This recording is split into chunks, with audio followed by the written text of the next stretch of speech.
biggest misconception that you see around foreign direct investment and those types of projects? There's a couple that come to mind. One of them, the first thing I think of when I thought of that, and it's probably not most people's first thing, but that foreign companies know who or where you are. Mm. Like, I think of myself, I work in this space. Like, the global geography, I'm pretty good at. There's probably not a single country that I can think of 10 cities outside of the United States. There's probably not a single country I can think of 5 states outside of the United States. And companies don't even do this. They're not working in my space. So when you say like, oh, we're in North Carolina, you're gonna get the question like, is that near New York or is that near Los Angeles? Like, like, Yep. what is that near?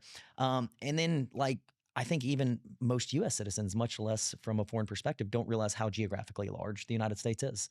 Like, you can fit all of Western Europe geographically inside the United States. So if you're like, I saw, I saw again at a previous conference, a lot of marketing flyers like, we're within 500 miles of 80% of the population of the states. So I was like, well, like that's a long way. That's Yeah. huge. Like we're neighbors with South Dakota. Yeah, it's eh, eh, so I would say kind of assuming they know where you are. Mhm. Even at the state level is it's probably not true. As much as we love who we are and where we are, and we're proud of it, and that's great. You kind of got to spread that message.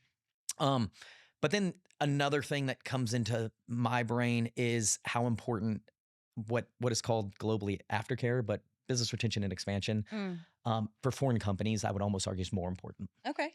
You need to be making sure they're being taken care of because they've uprooted.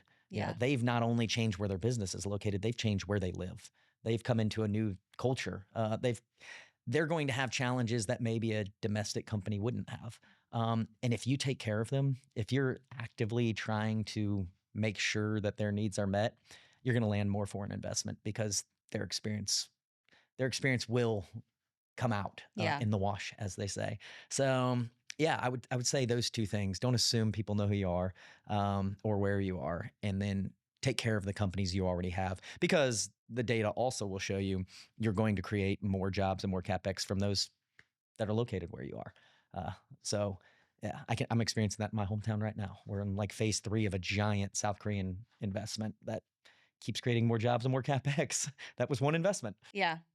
I feel like we've seen a lot of that too, is from, like you mentioned, just kind of Eastern Europe coming into North Carolina, just with the access to the ports and then just having those international connections through the airports and things like that as well. Most companies, when I talk to them, they're like, oh, I know Charlotte or Raleigh because they've flown through those with Hmm. those nonstop flights.